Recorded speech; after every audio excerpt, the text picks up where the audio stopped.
Hola, continuamos con nuestra discusión de las unidades de medida.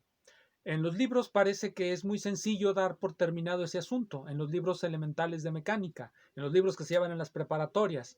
Se nos dice medir es comparar, punto, vámonos a lo que sigue. Vamos ahora a introducir el concepto de vector y además lo que venga. Mal. La medición es algo muy importante y forma una de lo que vamos a denominar simetrías de los sistemas físicos. Ya estuvimos discutiendo en un video previo que cuando consideramos el concepto de espacio, en el concepto de espacio hay un grupo fundamental que es el grupo euclidio, que consiste de todas las traslaciones y rotaciones rígidas del sistema de referencia. Con eso tenemos caracterizado el concepto de congruencia espacial. Noten que no hemos introducido el concepto de espacio, el concepto de tiempo. Estamos únicamente hablando del concepto de espacio. Vamos a caracterizarlo en este caso como o con ayuda de la noción de congruencia.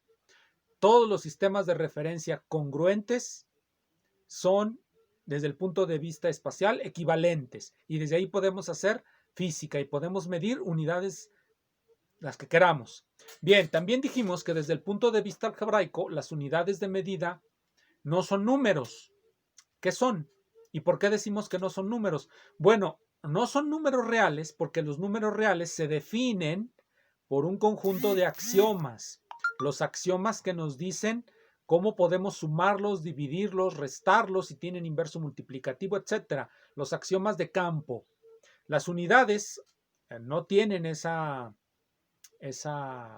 propiedades algebraicas. Me refiero a las unidades no a una sola, sino a varias. Nosotros no podemos sumar kilogramos con metros, pero sí los podemos multiplicar y dividir. Por supuesto, si utilizamos solamente metros, claro que los podemos sumar y sí se comportan como números.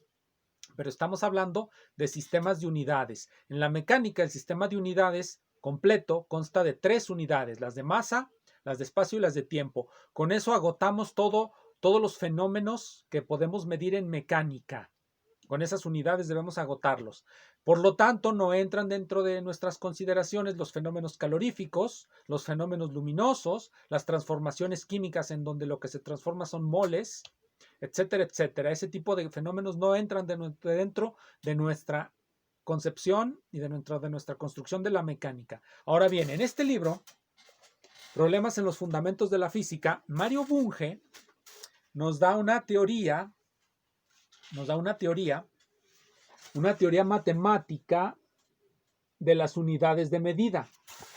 Cuando hacemos una teoría matemática, vamos a definir las unidades de medida desde el punto de vista algebraico. Vamos a decir, las unidades de medida son todo aquello que satisfaga tales y tales axiomas. ¿Cuáles van a ser esos axiomas? Bueno, pues los axiomas que utilizamos para combinar las unas con otras. Por ejemplo, todas las unidades de medidas del sistema completo de unidades de medida de la mecánica se generan por multiplicaciones y divisiones, más no por sumas de las unidades básicas, que son kilogramos, metros y segundos en el sistema internacional o sistema métrico decimal.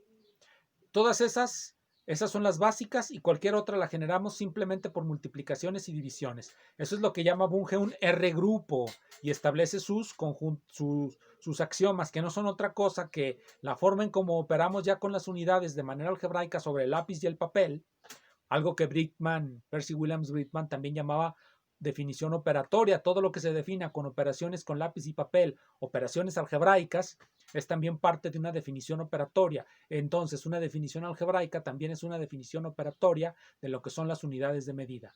Ahora bien, vamos a algo más importante todavía. Las unidades de medida, como lo demuestra en este libro Barenblatt, en el primer capítulo, este libro se los pongo de nuevo porque este libro en realidad me gusta mucho, de Gregory Isaakovich Barenblatt. En él nos demuestra lo que se llama el teorema Pi de Buckingham, pero nos demuestra algo más importante. La función dimensional. Si nosotros tenemos una cantidad, su función dimensional es la que mapea esa cantidad a la dimensión que tiene. Si nosotros tenemos 5 kilogramos, la función dimensional mapea 5 kilogramos a 1 kilogramo. Mapea la magnitud a la dimensión que tiene esa magnitud. A eso se le llama función dimensional. La función dimensional tiene una forma matemática muy interesante que se llama escalamiento. Se expresa por una ley de potencias. Un x es igual a y a algún exponente. X es igual a y cuadrado es una ley de escalamiento. X es igual a y a la 20 es una ley de escalamiento. Las leyes de escalamiento nos recuerdan que estamos frente a fenómenos autosimilares. ¿Qué quiere decir que la medición del espacio sea autosimilar? Que así como medimos con metros, medimos también con milímetros. Es decir, en todas las escalas es exactamente lo mismo y por eso siguen una ley de potencias. Eso lo demuestra en este libro y nos dice que todas las funciones de dimensión, todas las funciones dimensionales son monomios de las unidades básicas con un exponente. Eso es también lo que se conoce como el teorema Peery-Buckingham.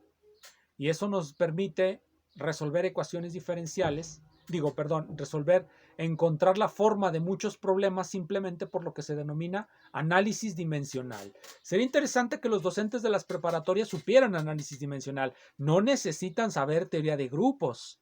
Eso es una mentira. Obviamente la explicación del análisis dimensional desde el punto de vista matemático es que todas las ecuaciones de la física, así como son y deben ser invariantes, por ejemplo, en el caso espacial deben ser invariantes ante el grupo euclidio, también deben de ser invariantes ante la simetría denominada de cizalladura o la simetría de escala, que es lo mismo. Se puede llamar una simetría de cizalla, una simetría de escala, a simplemente cambiar de dimensiones, cambiar de unidades y que no cambie el fenómeno físico. El fenómeno físico es pues independiente de rotaciones rígidas, de traslaciones rígidas y de cambios del sistema de unidades. El fenómeno físico no depende de cómo lo midamos. El fenómeno físico es independiente de nuestra voluntad, aunque no le guste a los idealistas, a los hegelianos y a todos esos posmodernos que andan por ahí diciendo que la naturaleza se construye en nuestra mente o cualquier otra tesis equivalente. La lógica del delirio no entra dentro de la lógica de la física. Bien, entonces, esas son las simetrías básicas que obtenemos cuando tratamos el primer concepto, el concepto del espacio. El espacio va a quedar caracterizado porque resulta invariante ante traslaciones, por lo tanto vamos a decir que el espacio es homogéneo.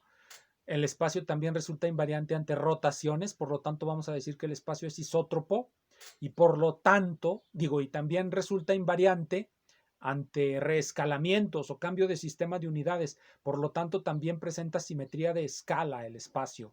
Esas son las simetrías básicas cuando introducimos el concepto de espacio y de hecho lo podemos definir con esas simetrías. Nosotros vamos a entender por el espacio de la mecánica cualquier espacio, cualquier cosa que construyamos abstractamente y a la que le queramos decir espacio, le vamos a adjudicar estas propiedades. Es isótropo, es homogéneo en el espacio y es invariante de escala. La invariancia de escala es muy importante. Aparece en todos esos fenómenos que luego se van a llamar fractales. Es decir, donde quiera que haya una reproducción en múltiples escalas del mismo fenómeno, estamos ante una situación de fractalidad, de fragmentación. Pero de eso hablaremos en otra ocasión. Muchas gracias.